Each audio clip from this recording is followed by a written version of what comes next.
दोस्तों, जरा सोचिए, आपका सबसे अच्छा दोस्त आपकी ही कंपनी में प्रमोशन पाले, आपके रिश्तेदार की शादी में लाखों का खर्चा हो, या आपके पड़ोसी ने आपसे बड़ी कार खरीद ली। क्या सच में आप पूरी तरह खुश हो पाते हैं? या फिर कहीं ना कहीं दिल के कोने में एक चुभन, एक हल्की सी जलन महसूस होती है?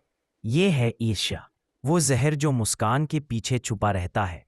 आज हम इस एपिसोड में जानेंगे ईर्ष्या क्या है, ये क्यों होती है, इसका वैज्ञानिक और आध्यात्मिक सच क्या है, और सबसे जरूरी, भगवद गीता और विज्ञान के मिले-जुले उपाय जो इस जहर को अमृत में बदल सकते हैं। और हाँ, अंत तक जरूर बने रहिए, क्योंकि मैं आपको एक ऐसी ट्रिक बताऊंगा जो आपकी ईर्ष्या को मोटिवेशन में बदल देगी, और अगले एपिसोड का विषय सुनते ही आप उसका इंतजार करने लगेंगे। ईर्ष्या क्या है? ईर्ष्या मतलब किसी और के पास मौजूद चीज, सफलता, रिश्ते या खुशियों को देखकर मन में हीन भावना और जलन महसूस करना। ये सिर्फ भौतिक चीजों तक सीमित नहीं, बल्कि किसी की खूबसूरती, टैलेंट, पॉपुलैरिटी या लाइफस्टाइल तक भी फैल सकती है। ईर्ष्या एक मूक मानसिक जहर है। ये दिखती नहीं, लेकिन अंदर ही अंदर इंसान को खोखला कर देती है। Real life connection, social media scroll करते वक्त, किसी दोस्त की विदेश यात्रा या महंगी खरीदारी देखकर मन में काश ये मेरे पास होता वाली सोच आना। ऑफिस में किसी का प्रमोशन देखकर अपनी मेहनत कम आंकी जाने का एहसास होना।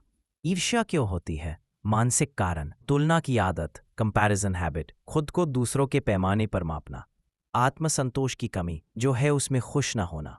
असुरक्षा, इनसिक्योरिटी, अपनी क्षमताओं पर भरोसा ना होना। समाज और संस्कृति का असर, बचपन से तुम्हारा दोस्त 90 लाया, तुम 80 ही लाए जैसी तुलना। विज्ञापनों और सोशल मीडिया का दिखावटी कल्चर, अगर ये नहीं है तो तुम अधूरे हो। ईर्ष्या के वैज्ञानिक कारण, डोपामिन इम्बैलेंस। जब हम किसी और की सफलता देखते हैं, हमारा दिमाग रिवॉर्ड सेंटर को एक्टिवेट करता है, लेकिन खुद को रिवॉर्ड न मिलने पर निराशा और गुस्सा पैदा होता है। मिरर न्यूरॉन्स, हमारा दिमाग दूसरों की भावनाओं को कॉपी करता है, लेकिन जब हम उनकी खुशी कॉपी नहीं कर पाते तो ईर्ष्या पैदा होती है। इवोल्यूशनरी कारण, प्राचीन समय में संसाधनों के लिए प्रतिस्पर्धा ने हमें ईर्ष्या के लिए प्रोग्राम किया ताकि हम भी बेहतर संसाधन जुटा सकें। ईर्ष्या का आध्यात्मिक दृष्टिकोण, भगवद गीता अध्याय 16 श्लोक 18। श्री कृष्ण कहते हैं, अहंकारम बलम दर्पम कामम क्रोधम च संश्रिता मामात्मा परदेहेषु प्रद्विषंतो अभ्यसूयका। यहाँ अभ्यसूयकाह का अर्थ है दूसरों की अच्छाइयों में भी दोष देखना, जो ईर्ष्या का ही रूप है। गीता सिखाती है ईर्ष्या मन की अशुद्धि है, जो हमें अपनी आत्मा की शुद्धता से दूर ले जाती है। ईर्ष्या का मूल कारण है अहंकार और अज्ञान। जब हम समझ जाते हैं कि हर आत्मा अद्वितीय है और परमात्मा की रचना है, तो तुलना खत्म हो जाती है। वैज्ञानिक उपाय, ग्रैटिट्यूड प्रैक्टिस। रोज 3 चीजें लिखें जिनके लिए आप आभारी हैं। सेल्फ इंप्रूवमेंट गोल्स, अपनी तुलना सिर्फ अपने पिछले वर्जन से करें। डिजिटल डिटॉक्स, सोशल मीडिया पर समय कम करें ताकि दिखावटी लाइफस्टाइल से बच सकें। माइंडफुलनेस मेडिटेशन, वर्तमान में रहना सीखें। आध्यात्मिक उपाय, जप ध्यान, जो नाम आपको प्रिय हो उस नाम का रोज 15 मिनट जप। सेवा भाव, दूसरों की मदद करना ताकि मन में करुणा और प्रसन्नता विकसित हो। साधना और स्वाध्याय, गीता, उपनिषद और संतों के जीवन का अध्ययन। स्वीकृति, एक्सेप्टेंस, यह समझना कि ईश्वर ने हर किसी को अलग योजना के साथ बनाया है। साथियों, ईर्ष्या एक आग है जो जलाने से पहले जलने वाले को ही खा जाती है।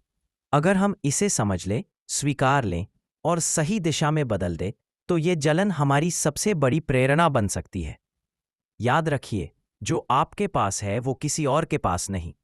आप अद्वितीय हैं और यही आपकी सबसे बड़ी ताकत है। अब मैं आपको छोड़ रहा हूं एक सवाल के साथ।